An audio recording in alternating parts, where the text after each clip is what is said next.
Enquanto você paga mais caro pela comida no supermercado, os fazendeiros americanos estão literalmente plantando para quebrar. E essa contradição absurda é apenas a ponta de um iceberg que poucos conseguem enxergar. A guerra comercial de Trump não foi apenas uma disputa política distante. Foi uma bomba atômica econômica que pulverizou décadas de construção agrícola americana em questão de semanas. Você sabia que as exportações de alguns produtos despencaram 94%? Não estamos falando de uma crise temporária ou ajustes de mercado. Estamos vendo o colapso em tempo real de um sistema que alimentava o mundo inteiro. A verdade que ninguém quer te contar é que enquanto políticos brigavam por votos, milhões de famílias rurais perderam tudo o que construíram em gerações. Fazendeiros que sempre votaram em políticas protecionistas descobriram na pele que protecionismo pode ser sinônimo de destruição. Uma lição que custou bilhões de dólares e dezenas de milhares de empregos. O mais chocante?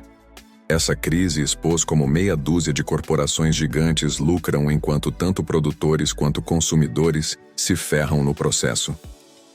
Neste conteúdo você vai descobrir os bastidores dessa catástrofe que a mídia mainstream não tem coragem de mostrar. Vou te revelar como decisões tomadas em gabinetes refrigerados de Washington destruíram comunidades inteiras, como mercados que levaram décadas para construir sumiram overnight, e por que essa não é uma crise que vai passar. É uma nova realidade que mudou para sempre o mapa da agricultura mundial. Prepare-se para entender como a política pode transformar sonhos em pesadelos e por que essa história deveria assustar qualquer pessoa que depende de estabilidade econômica. Quando falamos de devastação comercial, poucos exemplos são tão chocantes quanto o que aconteceu com o sorgo americano, um grão que literalmente sumiu do mapa comercial internacional. As exportações despencaram de 1,44 milhão para míseras 78 mil toneladas métricas, uma queda que faz qualquer investidor experiente tremer só de imaginar. Isso não foi um declínio gradual ou uma flutuação normal de mercado. Foi uma execução comercial em praça pública, com tarifas superiores a 125%, funcionando como uma sentença de morte.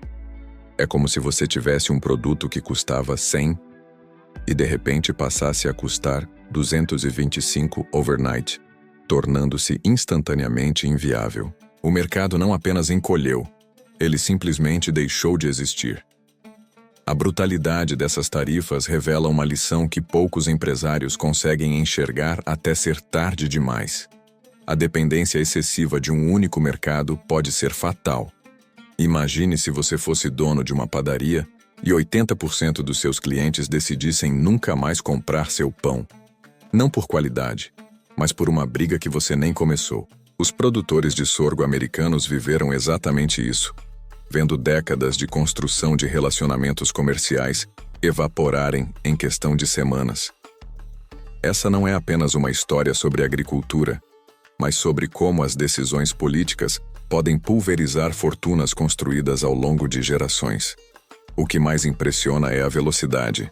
Um produto que alimentava milhões de animais na China virou persona non grata da noite para o dia. A coisa mais assustadora sobre rupturas comerciais é quando você percebe que elas não são temporárias, são permanentes.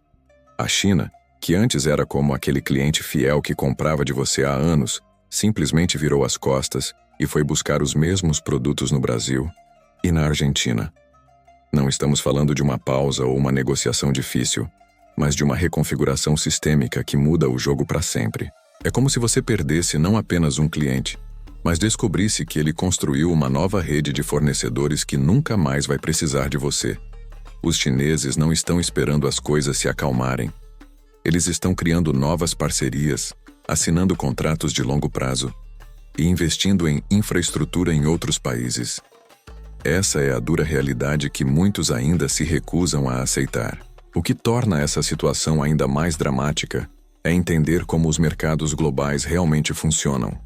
Uma vez que você perde sua posição, reconquistá-la é quase impossível. Os brasileiros e argentinos não são apenas substitutos temporários. Eles estão oferecendo preços competitivos, qualidade comparável e, principalmente, estabilidade política nas relações comerciais. É como se você fosse o fornecedor preferido de uma grande empresa, brigasse com o CEO e depois descobrisse que seus concorrentes não só assumiram seu lugar, mas ainda melhoraram o serviço.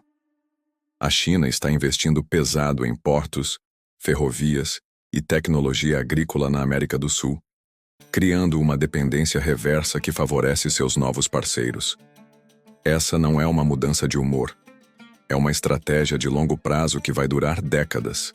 Quando você joga uma pedra num lago, as ondas se espalham muito além do ponto de impacto. E é exatamente isso que aconteceu com o porto de Oakland, quando perdeu 29% do seu tráfego comercial com a China. Imagine só. Um porto que movimentava bilhões em mercadorias de repente vê seus pátios meio vazios, seus guindastes parados e seus funcionários sem trabalho. Não estamos falando apenas de estivadores perdendo emprego, mas de uma reação em cadeia que atinge caminhoneiros, despachantes, empresas de segurança, restaurantes que servem os trabalhadores portuários. Toda uma economia local que dependia desse fluxo constante. É como se o coração econômico de uma região inteira tivesse começado a bater mais devagar, bombeando menos sangue para todo o organismo. A matemática é simples e brutal. Menos navios chegando significa menos gente trabalhando. O efeito dominó se torna ainda mais visível quando olhamos para a indústria de transporte e armazenagem. Setores que muita gente nem imagina que existem até eles entrarem em colapso. Empresas de caminhões que tinham rotas fixas entre fazendas e portos viram seus contratos cancelados overnight, deixando motoristas experientes sem perspectiva e veículos caros parados em pátios. É como se você fosse dono de uma empresa de mudanças e de repente ninguém mais se mudasse na sua cidade. Toda a sua estrutura vira um peso morto. Armazéns que antes ficavam lotados de grãos esperando o embarque, agora ecoam vazios, com empresários pagando aluguel, segurança e manutenção de espaços que não geram mais receita. Essa é a realidade invisível que poucos enxergam quando pensam em guerra comercial.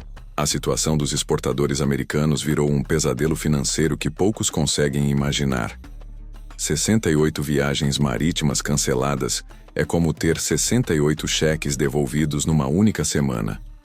Imagine você planejando sua receita do mês inteiro baseado em vendas que simplesmente não aconteceram, mas ainda tendo que pagar todos os custos fixos da sua operação.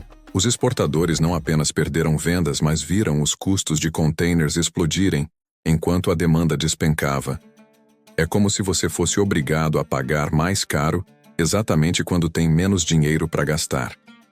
Essa combinação mortal de receita sumindo e custos subindo criou uma tempestade perfeita que deixou muitas empresas familiares à beira da falência.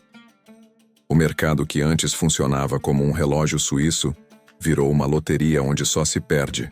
O setor de ovos ilustra perfeitamente como regulamentações aparentemente técnicas podem destruir negócios da noite para o dia.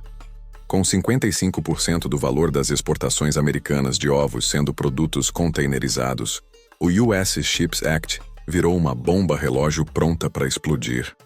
É como se você tivesse um negócio próspero de delivery e de repente fosse obrigado a usar apenas bicicletas onde antes usava motos.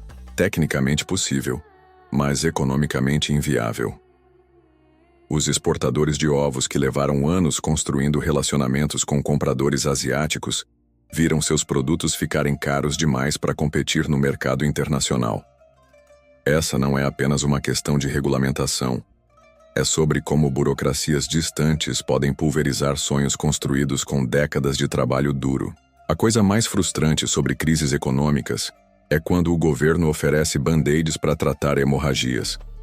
E foi exatamente isso que aconteceu com os bailouts agrícolas. Os subsídios governamentais soaram como uma piada cruel para fazendeiros que viram décadas de trabalho ruírem em semanas. É dinheiro jogado num buraco sem fundo que não resolve o problema real. O governo estava tentando apagar um incêndio com um borrifador, enquanto a estrutura inteira pegava fogo. Esses bailouts não conseguem substituir a confiança perdida, os relacionamentos comerciais destruídos, ou os mercados que simplesmente deixaram de existir da noite para o dia.